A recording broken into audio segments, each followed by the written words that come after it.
Ibang approach na ang gagamitin ni Coach Steve Kerr para sa bagong season. Ayon sa report galing kay Anthony Slater mga idol, nakuha po ni Yaxel ang tiwala ni Coach Steve Kerr. Itong si Coach Steve Kerr ay mayroong history na hindi niya inilalagay sa starting lineup ang rookie. Siyempre sa bangko lang muna pero paunti-unti sa starting lineup. Pero yung pagsisimula kaagad sa bagong season at ilalagay niya ang rookie sa starting lineup, hindi niya ginagawa yon. Pero mag-iiba ito dahil sinabihan niya si Yaxel na posibleng mapabilang na siya sa starting lineup sa 2026, 2027 NBA season. Itong si Yaxel ang kabilang din po sa mga naging dahilan kung bakit nagkampiyon ang Golden State Warriors sa Summer League. Siya pa nga ang hinirang na MVP mga idol. At dahil sa kanyang posisyon na forward ay malaking bagay siya para sa starting lineup. Posibleng magiging small forward po ang kanyang posisyon dahil power forward si Draymond Green. Hindi na poproblemahin ng Golden State Warriors ang kanyang katawan dahil malaki na ito. Si Cam Boozer nga ang kanyang kapwa rookie ay kanyang inaararo, binabangga niya. Naging confident naman si Yaxel na lahat ay gagawin niya kahit na anong trabaho, kahit na anong sabihin ni Coach Steve Kerr sa kanya. Gagawin niya lahat yun. Mag-a-adjust siya sa anuman ang kagustuhan ni Stephen Curry.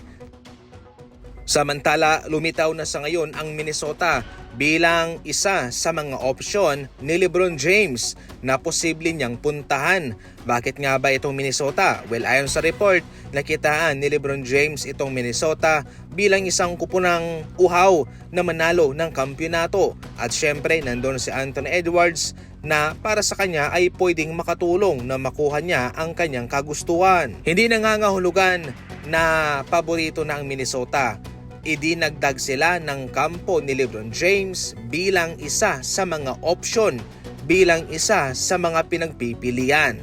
Pero para sa akin mga idol, sa tingin ko ay mukhang hindi babagay si LeBron James dito.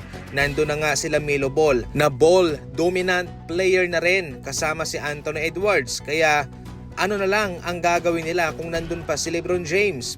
Paano ba nila paghati-hatian yung bola, yung minuto? Mas okay pa nga kung sa Philadelphia, kung sa Miami Heat o yung Golden State Warriors.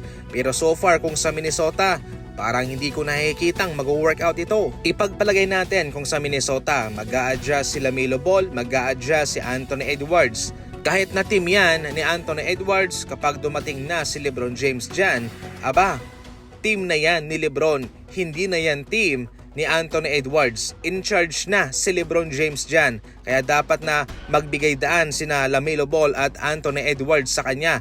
At ibig sabihin din, kasama na ang bola. Para sa inyo mga idol, ano ang komento ninyo? LeBron James to Minnesota, pag-usapan na yan.